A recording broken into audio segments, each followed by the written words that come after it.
Hey, this is Evan Longoria of your San Francisco Giants, and you're listening to TortureCast.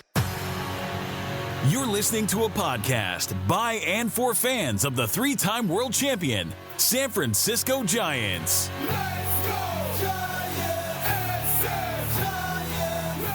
With hosts Chad King and Eric Nathanson. This is TortureCast.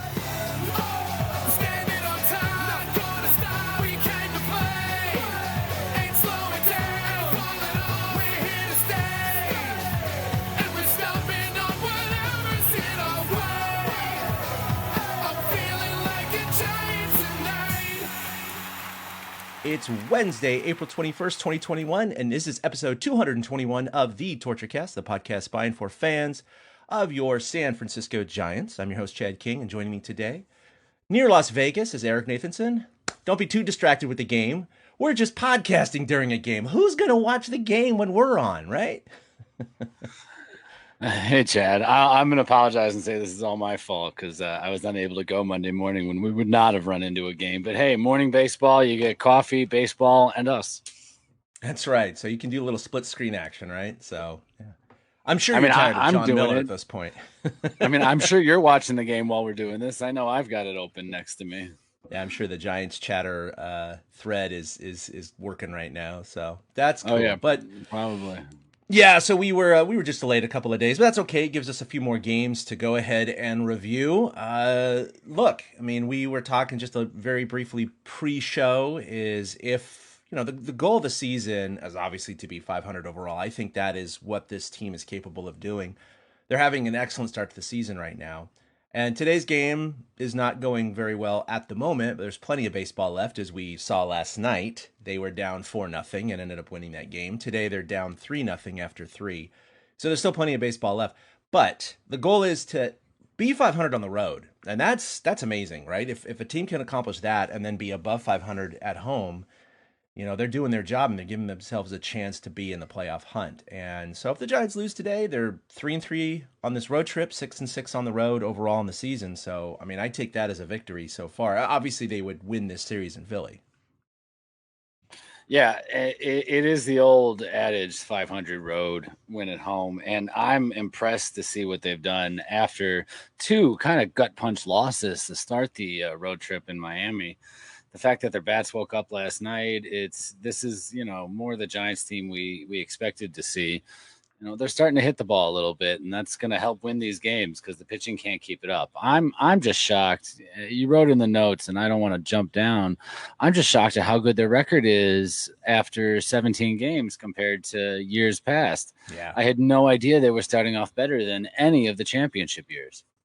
It's been incredible. It's been an overachieving. I think they're definitely playing above their weight. One of my friends at the gym this morning, his name is Jim actually. He's a huge Dodger fan. So we were chatting this morning. I'm like, God damn it, you guys! Like the Giants have to freaking be, in the same division as you guys. The Giants actually do have the second best record in the National League, but of course the Dodgers are at the top. But that's kind of what we expected. Let's go ahead and talk about, we're not going to break down every single game ad nausea, but let's go ahead and revisit the Miami series. For some reason, the Giants just have bad luck against the Fish. They've had notorious history against them. Obviously, you have the playoff losses in 97 and 2003. You have the Buster Posey injury. You have just a ridiculous number of walk-offs that have happened for some reason. The Marlins have the Giants' number, and that's kind of how this series started in Miami. On this road trip. The first game, they did lose 4-1. DeSclafani, who's pitching right now in Philly, was great again. 6 innings pitched, 4 hits, 1 earned run. The game was tied at 1 in the 8th when Starling Marte hit a 3-run bomb off of Peralta. And, that's all she wrote. So, it happens. Obviously, the bullpen is not going to be bulletproof, but that was one of the first blown games really since the beginning of the season. And you're going to get those. And, the Giants chatter has been moderated really well in terms of people with really negative comments or jumping off bridges. But the general Giants community on some of the larger Facebook groups, I have to keep blocking people, Eric, because there are people that just are like, he put in Peralta and he lost the game. Kepler should be fired. And you're just like, okay, I mean, I even read one guy, and we'll talk about game 2 in a second, who said, "Oh my God, I can't believe Kapler put in McGee. He gave up the game." And I was like, dude, He was the best pitcher up until he gave up the game. the guy literally had given up 1 hit in 8 innings, and you're saying Kapler's the problem? That's brutal. I know. I mean, you have to be able to trust your guys when you can. Like, I don't, you can fault Peralta, but I mean, he's not the guy who, well, he let up 1 runner before he gave up the home run. Sometimes you just get beat. Sometimes the Giants bats are going to beat the other team's bullpen. Sometimes the other team's bats are going to beat the Giants bullpen. It's just the way it goes some days. It was one of those days in the first game, and that's, they didn't score any runs, so you deserve to lose 4-1 on a 3-run homer. I think that's the big takeaway, right? Is they scored 1 run in 9 innings. So good luck, They did win a 1-0 game in game 3, so it does happen and it has happened, but it's relatively rare. I mean, you got to score a few runs to win a game generally. You're not going to win too many 1-0 games throughout 162 games. No, game 2 is the game of the series where the Giants really blew their chance to win the full-on series. I mean, Sanchez didn't pitch great, but he kind of fought through his stuff. I really, they were wondering about it on the Giants broadcast, and I wonder it myself. Where is the 97 or the heat that we saw from Sanchez in his, little tryout that he got the Giants job from? He's not getting the ball up there any higher than 90, 92 anymore. So it's, it's a wonder. He admitted he had to do that to get the job, but still, like, maybe do something to maintain the job as well. But again, he's a 5th starter, and he kept them in the game on that Saturday game that they lost. What was that, 7-6? It was a weird game. You're right. I mean, by all accounts, the Giants should have been blown out that game, the way Aaron Sanchez was pitching. I admit I was not watching the game, but I listened to the entire game on KMBR. I was washing my car outside, so I had my AirPods, and I was just watching. But as I was listening, especially Dave Fleming was hypercritical of Aaron Sanchez. I mean, there was no holds barred. I mean, Dave Fleming was like, Aaron Sanchez has nothing today, folks. Like, he was making statements like that. He's like, he's pitching with magic. I don't know what he's doing. Oh, man, look at that. That wasn't even close. He's barely touching 88 with his fastball. That's faster than Alcantara's changeup, or that's slower than Alcantara's changeup, which was true. His changeup was like 92. So Sanchez's fastball was slower than Alcantara's changeup because he was throwing, 97, 98. Somehow he got through, and he only gave up 1 run. Despite it was like 6 or 7 walks, it was something ridiculous. And they hit batter right in front of me. If you walk 3, he walked 3. That's it. Oh, I thought he walked more. Yeah, for some reason I thought. Me too. More. I'm not looking in front of me, but I agree with you. Aaron Sanchez has been serviceable so far. He's given the Giants a chance, and that's all you ask of your 5th starter. So he's fulfilling that role, and his stats don't look, awful. But it is a concern. I don't think anyone expected him to routinely hit 96, 97 during games. I think, obviously the scouts and the Giants know all that. He was hyped up. He's pumping as hard as he can during the tryout. But you expect him to maintain low 90s, and he wasn't even doing that. So hopefully it's just he was tired. He was fatigued. I mean, this is really the first time he's had this kind of load in a while. So hopefully he can adjust, but he'll be presumably pitching tomorrow night back at Oracle. So I think that'll be a key, to see what his velocity and location is like as the game develops tomorrow night. But regardless, the Giants did fall down 3-0 after Jose Alvarez gave up 2 more runs. Belt got him on the board with a solo shot. And then it got really exciting with a pinch hit 3-run bomb by Slater. And, that was definitely an auto highlight I would normally play, but not because of what happened in the game.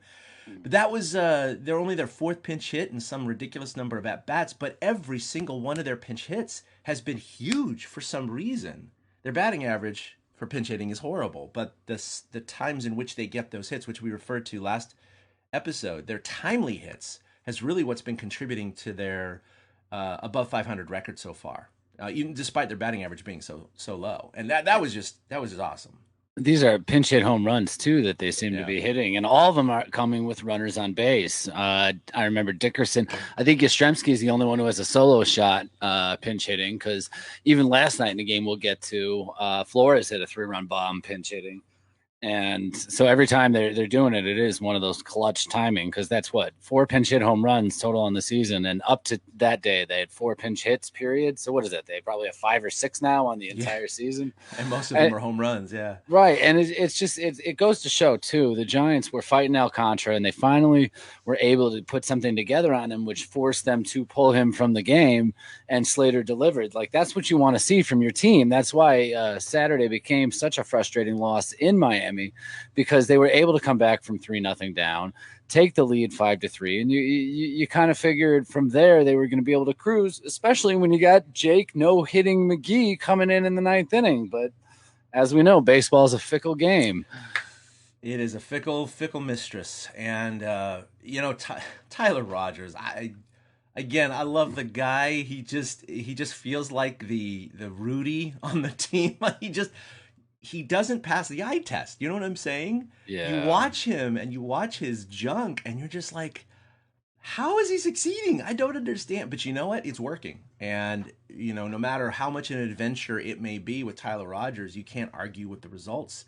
And he went out there and pitched what? He was extended more than an inning that game. Yeah, shutout work, right? And then he pitched the next day. I mean, he's just a machine out there. I know it has to do partially with his submarine, the fact that he doesn't throw harder than like 82 practically, so he doesn't have the same wear and tear on his arm. But it was great to see him, lock it down. And then, with the 2-run lead and you see McGee coming in, you're like, okay, the game's over.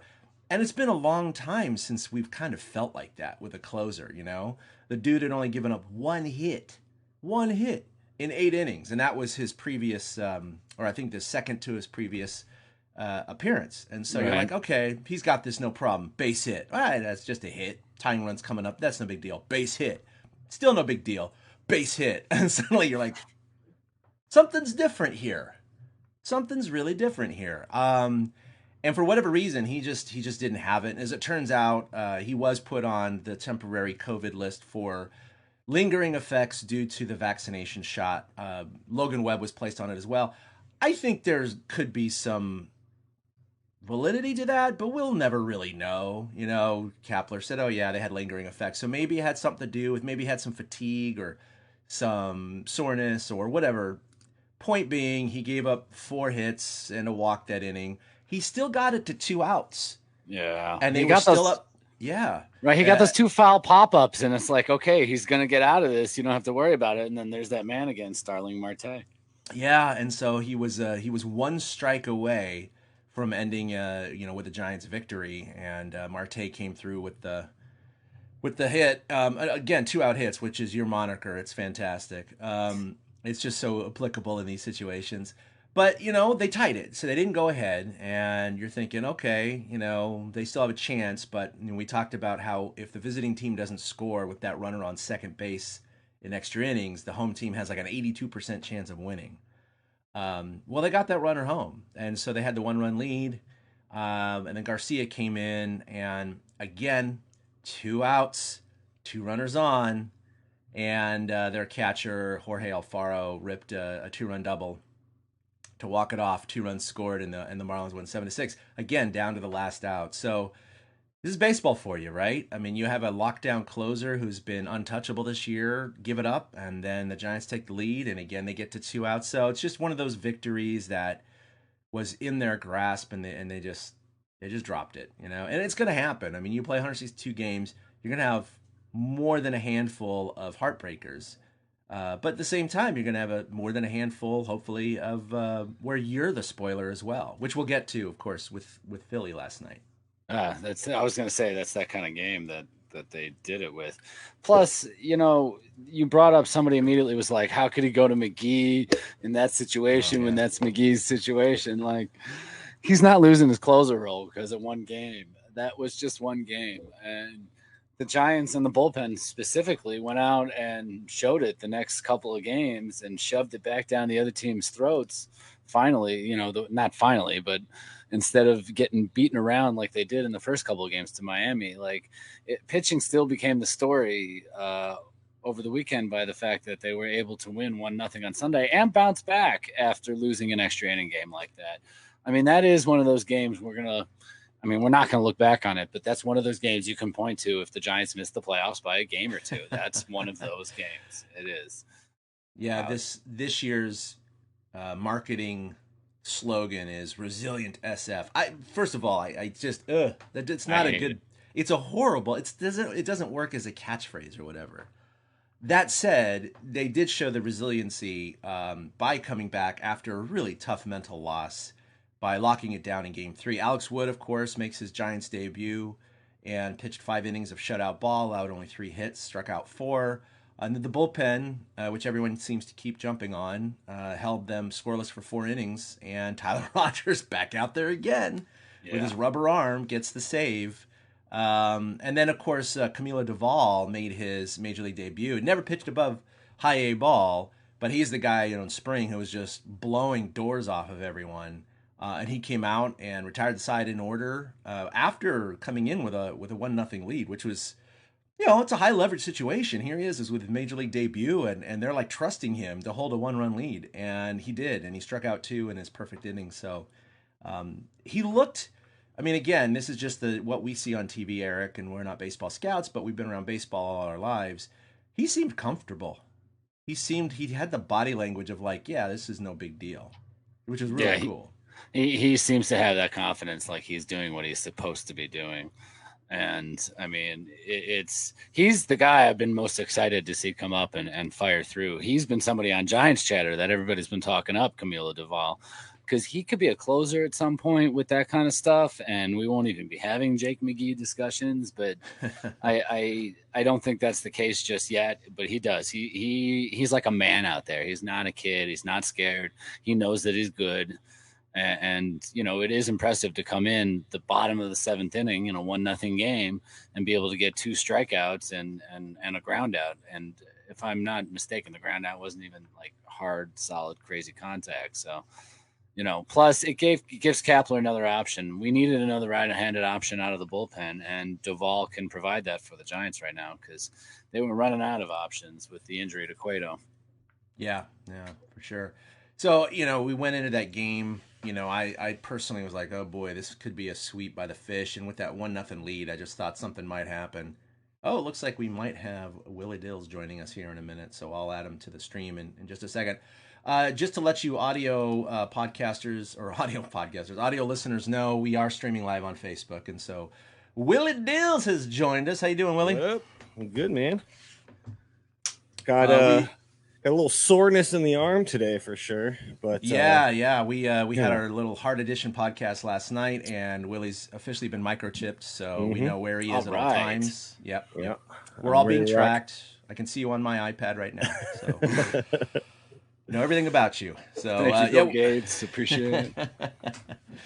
Yeah, we were just kind of wrapping up talking about the Miami series, in which they had a tough loss in Game 2, but they bounced back for Game 3 with that 1-0 win. We were just talking about Camilo Doval and his Major League debut, throwing heat, striking out 2. And, even though we hate the slogan, Resilient SF, they did show that resiliency coming back and winning that game. But, what did you, just to wrap up the Miami series, did you see much of the series? Do you have any thoughts on it? I actually didn't get to watch the first 2 games, and I'm happy about that. But I did get to see the third one. It was one of those things. It was funny. It felt like we were snake bit, right? There was a lot of people talking about the whole, for some reason, we just have the worst luck against Miami. And that definitely was how those first 2 games looked when I was watching like the highlights and stuff. But, we came back, we got one. So it's fine. It's fine. We're not going to win every series, right? I mean, it feels like it kind of, but yeah, exactly. Although and Miami's not, I don't know. They're not. They're a team that could definitely give us trouble. So whatever. Shake it off. A couple of good things came out of that series. It's all good. Yeah, no, it's all good.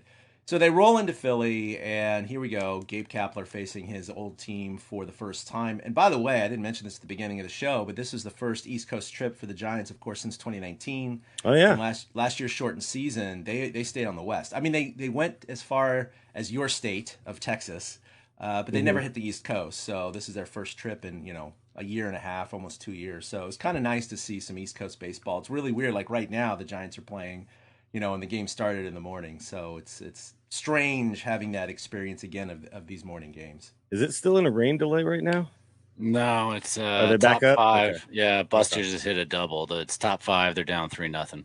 Yeah, All right. 3-0. Hey, down 3-0. We got them right where we want them. That's right. Yeah, right. So yeah, they roll into Philly, the bandbox that it is, with the Giants showing, low batting average this year, but high power, thinking like, okay, maybe the Giants bats can get a little healthy in Philly. No, game 1 it's a 1-0 game. Who would have thought, right? Even with Gosman pitching, and he's been fantastic. You still don't expect a 1-0 game. Well, it's 2-0. There was a runner on when Belt hit the home run. Right. In Philly. Oh, I'm sorry. 1-0 was the last Marlins game. We literally had 2 shutouts in a row. And by the way, did you guys talk about Caselli? No, I just brought that stat up. I wanted to share. It's a crazy stat. Go ahead. That was insane. Per Elias, he's the first Giants catcher to catch shutouts in 4 consecutive starts since, this is the greatest name, this is an 80 grade name, Broadway Alex Smith from May 6th to 24th in 1901. Wow. Broadway Alex Smith. 1901, more than 100 years? Yeah, and he's also the first catcher to catch at least 4 in a row anywhere in baseball since Francisco Cervelli caught 5 straight for the Pirates in June of 2015. It is. I mean, it's got to be incredibly difficult. Like, especially what's crazy too is that he's not the normal starting catcher, right? So he's just every 5th day coming in and getting himself a shutout. It's crazy. Yeah, they seem to like throwing to him. The guy can't hit a lick, but apparently he calls it a good game. Who cares? Who cares? Well, the best offense is a good defense, right? So there you go, man. Jeez, yeah. So they win that 2-0. You're right. It was a 2-run home run by Bell. But again, Gosman goes 5 innings, and the bullpen picked up the final 4 again. So I mean, the bullpen, they've had a couple of stinkers, and that's going to happen. Have been overall fairly solid, and we'll get to those numbers in a bit. And Peralta, by the way, was our closer in that one, which was kind of funny because it seemed to me like, I guess McGee's worked a lot, but he had one bad outing at that point, right? It was like, okay, I guess we're just going away from him now. I don't know. It was weird. Yeah. I thought it was kind of weird. I think he was just giving him a day. I don't think it was. Yeah, no, true. That. Yeah, true. Because he came right back and became the closer again afterwards. Yeah, because and we mentioned this before he came on. Obviously, him and Webb got put on the COVID list for lingering effects or symptoms from the vaccination shots. So we were talking about how, he had only given up 1 hit in 8 innings prior to that blow up in game 2 in Miami. And he was put on the list right after that game. So we're, just assuming that maybe some of those lingering effects actually affected him out in that game too, because he just, he wasn't finding it, and just single after single. But again, it is a guy who throws nothing but fastballs. So, But he throws them in the spots he's trying to, and that's why he's so damn effective. Because I see a lot of people in the subreddit being like, I don't get it. How can you just throw fastballs? And it works like, well, fastball is a really good pitch. Location, yep. Yeah, it's technically like the best pitch in baseball, right? So, yeah, I mean, even if batters may have their timing down, if it's high in, high out, low in. I mean, if you don't know exactly where it's going, you're just, you might not be able to catch up to it. So. I mean, not everybody's Bryce Harper in the big leagues, so you can throw fastballs by people. Yeah, and he made Bryce look really bad last night too on that last out. That was satisfying. Way behind. I know. Wasn't that nice? Oh boy, Eric's reacting to the game. I see that the Giants had runners on the corners. They scored a run, but it's force out. It's a fielder's choice because it was a ball that dropped in front of Harper, and then they threw the guy out at second. So one of those, huh? Yeah. But we got Doobie got a second hit in a row, and that's a guy who needs to hit. Doobie's the only guy who hasn't started hitting this last week, so it's good to see him finally get it going. Yeah. Last night's game 2 in Philly, that was just a fun game, man. Unfortunately, I was actually getting ready for the podcast last night, Willie, and so I was cooking dinner for the kids and everything like that, and they were still down. So the Giants were down 4-3, and then again at 6-3. That was the last time I checked in, and then suddenly it was like 10-6. 10-6. Like, what the hell happened? The 8th inning happened. 2 3-run shots, and it was funny because you were like, "Yo, are you watching the game?" And I was like, "Nah." And then I literally just like clicked the tab over, and I was like, "Oh my god, what the hell happened?" But I went back and watched it. That's a fun inning. 2 3-run homers in an inning. We haven't. What did we have before that? Like 1 in the whole season. So it was cathartic. I would say, to finally see them hit home runs with runners on base. I'm bringing up Buster Posey, of course, because we love him, and this could be his last year. And he had one hell of a game. So before the Giants came back, Buster had a hell of a game. And by the way, watch the location of his second dong here. This is crazy. Wheeler will go after Buster Posey, Brandon Crawford, and Austin Slater. And Buster on the first pitch. High drive, left field, out of here. It's the second pitch that Posey has seen off of Wheeler, and he hits his 3rd home run of the year. You can't tell me he wasn't laying in the bushes for a fastball. Well, it's exactly what you mentioned the first one. First one, he popped up, second base, just missing it. This time he made sure that wasn't going to happen. That wasn't a cheapie. Sends it deep into the seats in the left center field. Look at that one. Buster hits a high drive to left. That was a He's 98 done it mile again. Out of here. High up on his hands. Holy crap. On a high fastball. High fastball, Watch him pull 3-2 that up elbow and in. Look at that. Oh, You have to be so short and so quick to the ball at the velocity that this man throws the ball, and he does exactly that. 101.5 off the bat, and he gets to circle the pillows one more time. God, I just thought that was impressive, man. I mean, Buster, I don't know if he's going to be, the way he used to be, but he's showing great signs now, hitting over 300. Yeah. Got 4 bombs for a catcher. Hey, Yeah. maybe this is 2012 Buster coming back a little bit. He just needed that year off, man. He needed to rest those legs. He's good to go. He just hit his first double of the year in this game today. So, I mean, it's still continuing. It wasn't just last night. And it's really something to see Buster come around. I mean, that was a hell of a swing. That was. Yeah. You're not kidding. 98 in on your hands to turn it around like that. And it wasn't even close to the foul line. It was to dead left field. That was an impressive swing of the bat. Buster's always had quick hands and could get to the fastest throwers. But to see something like that makes me think he really is fully back. So what do? Do you put Buster in the lineup for 2 homers, or do you put Casale back there for the shutout? I mean, decisions.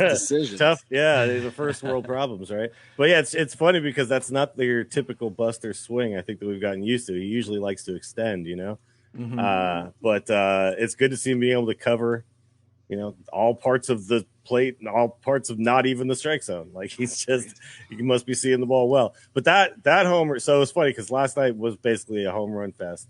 But it was Dickerson's that was like the legit upper decker. I don't know if you guys watched that one, but got the highlights of both. With a fly ball, right a here. soft Dickerson line first. drive caught, and then a ground ball to the shortstop Maton. Boom.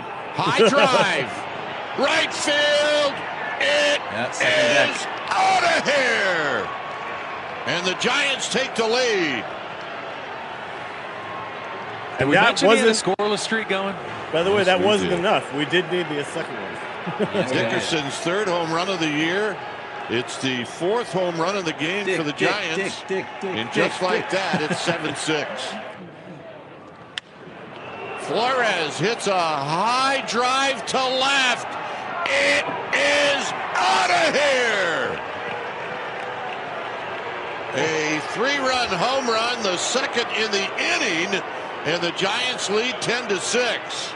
My goodness. Some load up. I mean, that was a center fastball too. Flores, he heard you. He did what he should with that pitch. Oh my! I didn't realize I hadn't seen the camera angle from the side like that. I didn't realize how much he gets on that back foot before he starts his swing. That's crazy. It's really like loaded up. It's like a golf swing, something like he's just like moving all of his weight from back to front. It's pretty sweet. But they were just teeing off. They were teeing off last night, and it was fun to watch, man. And then, like I said, that they needed the second one because Solo shot in the 9th made the final score 10-7. So good thing we had the Flores one as well.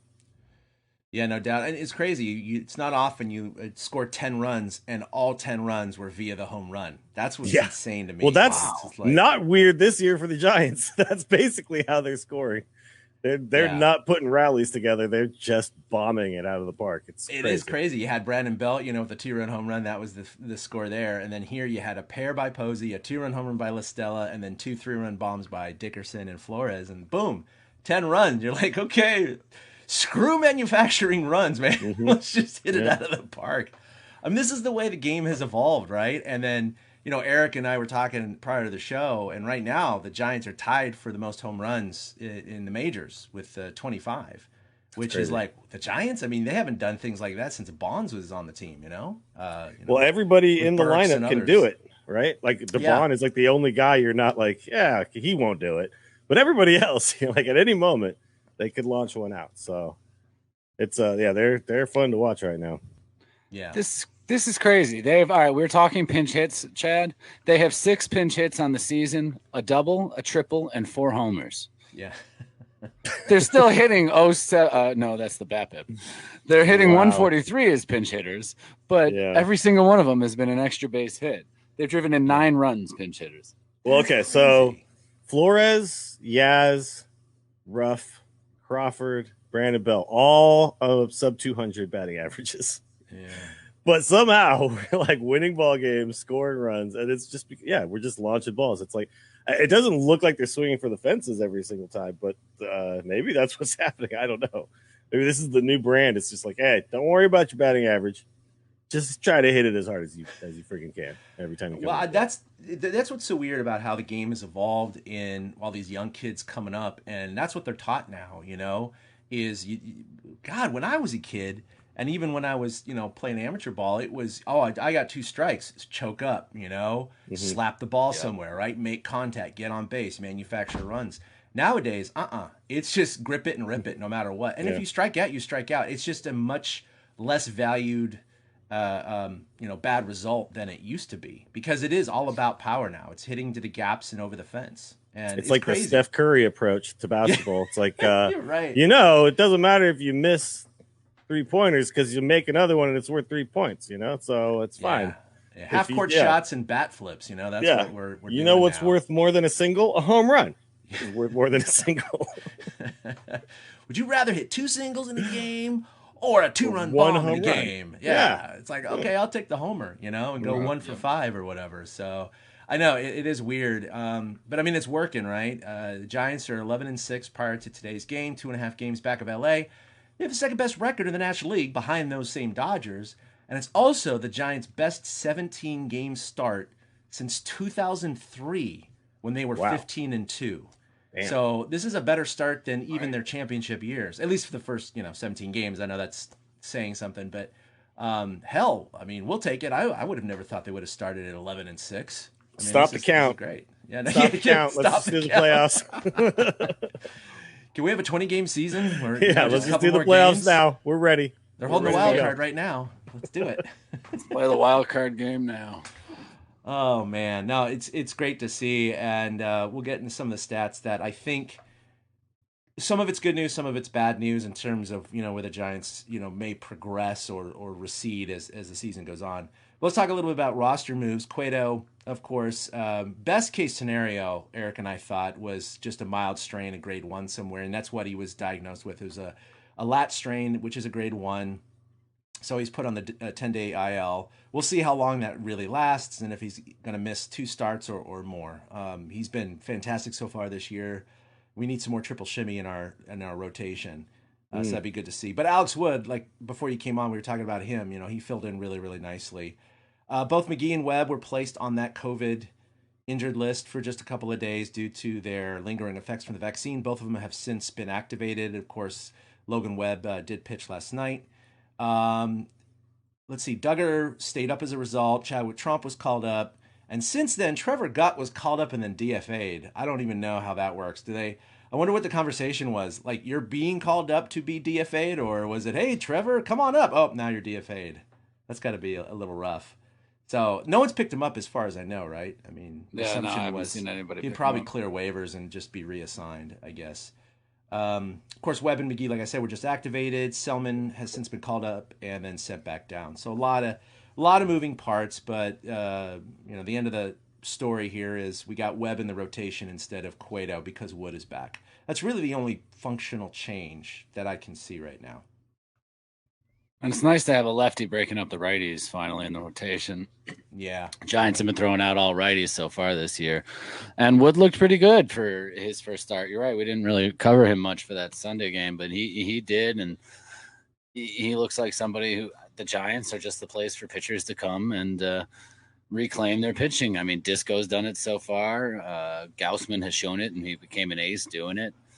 So, you expect Wood to do the same. It's funny because the one guy who's not performing, Webb, who keeps getting batted around, he's the guy that the Giants drafted and are trying to develop. Yeah, he's like the guy everyone's the most excited about going forward. But yeah. Oh my God. Yeah. And I was the most excited. Spring training stats, man. I mean, just watching it lies to you because Webb, he looks so good this spring.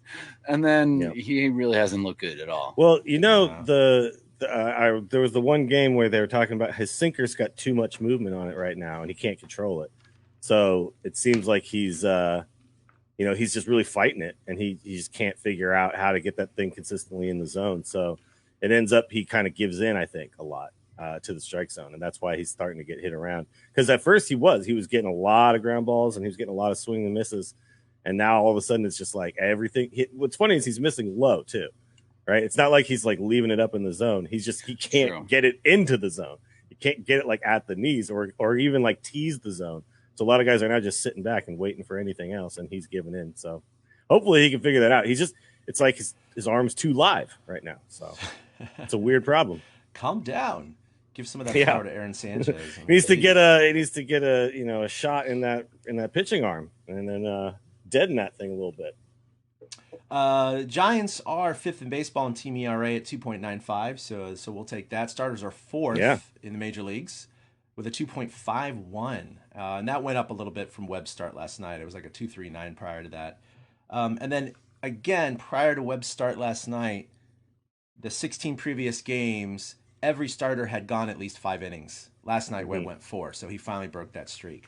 That's crazy. I mean, that's like, talk about saving your bullpen, right? I mean, we haven't had a true bullpen game yet this year, which will happen at some point. But, the starter gets knocked out in the second or third. So I think that's been real key to the Giants' success, no doubt. And today was looking like that day with the rain delay, but Disco came out for 2 more innings. So our starter went 4 again, and they've already brought in Whistler, who pitched the 5th. So it's a bullpen game again today, which is not, really what you want. Coming home in the middle of a stretch of 13 straight days without a day off. So we're going to really see what the bullpen's made of, I think, over this next 4 games against Miami. Yeah. So the power surge they've been experiencing have put them 5th in the National League in slugging and 3rd in the NL. They're tied for the lead in home runs, but they've played like 1 or 2 more games than the other teams. So they're 3rd in at-bats per home run with 22.28. That's pretty good. I mean, that's a pretty solid number. Oh, yeah, for sure. It's at the beginning of the season, right? We all talked about we were worried about the pitching, but not the offense, right? Yeah. And now it's like, I'm worried about the offense and not the pitching. I'm like, can these guys actually, get a ball and play or what? And I'm looking at all these pitchers' ERAs. I'm just like, the hell? Yeah, I know. This is great. Oh, by the way, Rogers is like the most hated 0.77 ERA guy in history. I mean, it's unbelievable. What's up with that? I can't do it. I know he can't do anything right, huh? I can't crap on him anymore. The guy just keeps delivering. It's amazing. But it's just funny to read comments from every Giants fan like, "Oh, here comes Rogers." I'm like, "Yeah, here comes our 0.77 like 8th inning guy. What are you talking about?" I know. Here comes 3 outs in a row. Come on, guys. The numbers and the results, they don't lie. Smoke and mirrors, but it's working so far, baby. Sure. Yeah. Keeping those guys off balance. I don't know what else you could say. He's funky, dude. He's funky as hell. He's funky, and he's going to have some bad games. He's had them in the past, but they do seem to come in bunches for him. It's like he's on or he's off, and so. Well, I think that's why fans tend to get concerned because they always forever it was Casilla. right? They thought, oh my God, Casillas because he had that one season where he blew like 9 saves or something, and so fans always remember that. And you're like, yeah, but for like 6 seasons, he was amazing. Yeah, it's like, but you always remember that time when they blow it. So yeah, we were talking before you joined too about how the social media is hard, and I've been blocking a lot of people on some of the larger Giants chat rooms because there was even one dude who got mad at Kapler for bringing in McGee when he blew that one game, and it was like the dude gave up 1 hit in 8 innings, and you're like blaming it on Kapler. What the? You heck, put your man? closer in when it's time to close. That's the what guy's you 6 do. for 6 in save opportunities, and you're blaming the manager for that result. Yeah. Well, he should have known that he was going to have a bad night. I know. Yeah. Yeah. That's the kind of stuff you just kind of shake your head at. What are you going to do? But all right, so the good, bad, and ugly. I just covered the good, the bad, the bullpen. Now, this is funny. I added these stats before the Philly series because we were originally going to record on Monday. So I'll just show you how much it changes. At the time, the bullpen was 10th in the National League with a 4.19 ERA. But 2 games later, they are now 4th in the NL with a 3.76. Well, it's early in the season, so it just goes to show you how fast things change in 2 games, and so everybody who is always pointing to these stats, it's like okay, but it's like checking your pulse, right after you worked out. It's like you got to wait a little bit, wait till things calm down and see where your true heart rate really is. I mean, we don't know where the Giants are going to be, and that relates to the ugly, which of course the Giants have the 3rd worst in the major leagues, batting average at 212. Mm-hmm. The good news, though, is that their batting average with balls in play is 2nd worst in the majors at 249. League average generally hovers around 300. And this is basically, for those of you not familiar with BABIP, it basically removes strikeouts and home runs. So it only leaves in consideration balls put in play that are affected by the pitcher and defenders, right? And so basically it's kind of a barometer of luck, how lucky you are putting the ball in play. And generally, if you're well below 300, means you're unlucky. And the Giants aren't going to stay at 249 for the season. They're not going to stay at 212 for the season. So those numbers should only go up from here. And so that's the good news. The offense should recover. Their luck should change in terms of hitting, not hitting atom balls, not hitting one hoppers right at people, that kind of thing. But conversely, I don't necessarily think the Giants pitching staff is going to stay in the top 5 all year either. So those two might kind of meet in the middle somewhere, yeah. Which is still why I think the Giants, at best are going to be 500 this year. But we'll see. I mean, our averages, the team average at least, is getting a little bit dragged down by the fact that the guy who has the most at bats is hitting under 200. You know what I mean? He's got like 60 something at bats, and he's hitting like 170 or 180 or something like that. He's starting to turn it around though. Right now, it does feel like he's been hitting the ball better as of late. It was really that horrible start, right? So yeah. Well, I'll tell you what's not going to help. Donovan Solano just left the game. He was on second base. There was a base hit to the outfield, and when he took off, it looked like he tweaked something. He came right out of the game, so that's not going to help at all for the batting, especially because Solano's been hitting the ball well. But over the last, oh boy, yep, over the last 7 days though, they are starting to hit the ball better. Like Posey hit 400 over the last week. Wilmer Flores 286. Belts at 238. I mean, not that that's great. Whoa! Right, but Yaz is up to 250. Slater's at 250. Solano was hitting 250 for the week. Crawford 238, a lot better than the 118 that he had been hitting before that. Like everybody but Dubon and Casale really had been hitting the ball. Ruff's just not getting any chances right now. So they are starting to turn it around. And a lot of the games that we saw, like the game last night, it's what you talked about, Willie, at the start of the season. They're going to win a lot of those like 8-7 slugfests. That's what last night was. And that's what I look forward to getting them through, because there's no way the bullpen and pitching is going to be able to keep up its pace thus far. And it shows in games like this. Disco fought through it. He gave up 3 runs, but who knows? If they only give up the 3 runs today, we'll be praising the bullpen again. 3 runs in that ballpark is fine. The balls just freaking fly out of that place. So, I will say, I think that one of the biggest things they can do to fix their offense, to me personally, with the fact that, you're right, BABIP that's gonna kind of take care of itself at some point. I think they could just get more walks. They could just take more walks, like battle more. Because you saw what happened last night with the who was the guy right before La Stella? There was 2 outs, and God, I can't remember who was up before La Stella, but he battled and got a walk. and the next guy comes up and 2-run homer, right? So if we're going to be rough pinch hitting, was it rough? Okay, yeah. So if we could do more of that, we see that the guys are hitting it out of the yard. So we just need to get some runners on base. And if the BABIP's not going our way, what always gets you on base is four balls. So it's we need more guys doing that kind of stuff. I think to improve on some of it's a lot of solo home runs this year. We got to start hitting them with 2 guys on more often.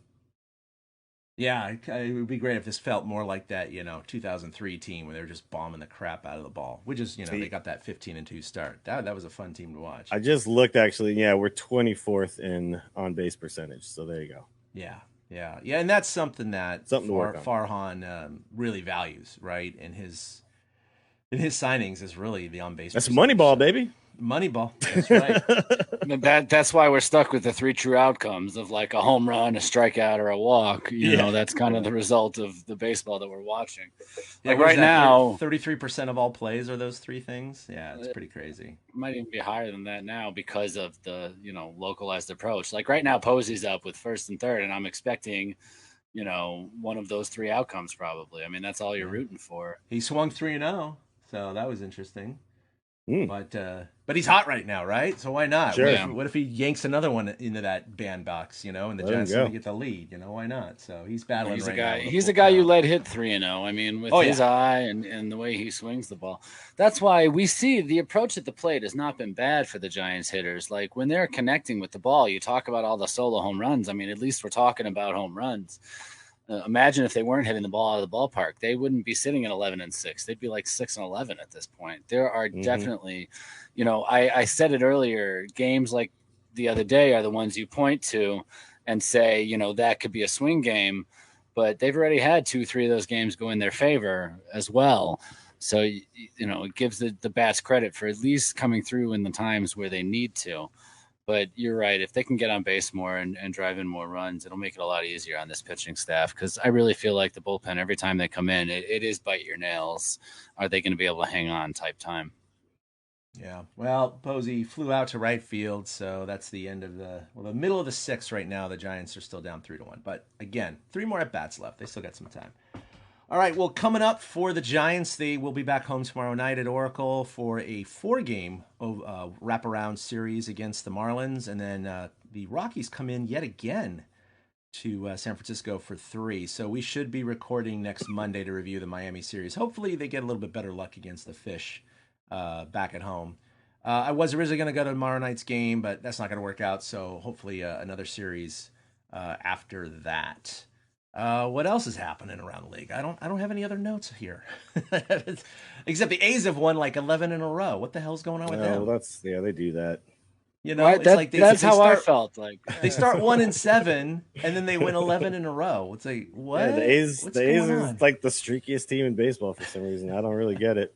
Doesn't matter who they have on their roster, they're going to find a way to win a bunch in a row and somehow make the playoffs. I don't know. Whatever. I don't know. By the way, this stretch we need to beat up on the Marlins and the Rockies because then we're back to the Padres. And yes, we won that series, but I don't know if that's gonna consistently happen. You know what I mean? Yeah. So, again, even the power rankings. Obviously, Dodgers are 1. A lot of power rankings have the Padres at 2, 3, or 4. Yeah, they're 10 and 9, but they're just not. Obviously, Tatis going down was a big deal for them, but it's like they just haven't gotten it going yet, and they will. Right? They're gonna be. Slam Diego again at some point. Oh, for sure. And, that series against the Dodgers and Padres was really entertaining. They had some fun games, you know. And it'll be probably the same this weekend because they battle each other again. Nice. Back in L.A. It's fun. I mean, it's definitely feels like the Padres are the little ankle biters trying to take down the big dogs. And the Dodgers are like, get away, It's like, come on, guys. You're not part of the big show yet. So it's kind of a fun little rivalry to watch. I mean, it's definitely not, Giants and Dodgers, but no. Whenever two teams get really good within a division or in a league, sometimes this can happen, right? Well, and they're like an hour away from each other too, Yeah. so, Yeah, SoCal series. But, one of the big things is being in the NL West, the Giants play each team 19 times, right? So that's 38 games. That's a quarter of the season just against the Padres and Dodgers. I mean, and that's why you bring up that good point, Willie. It's like they got to get healthy against the teams that they should beat. Because I mean, look, they took 2 out of 3 from San Diego in the first series, but that's, they still have 16 games to go.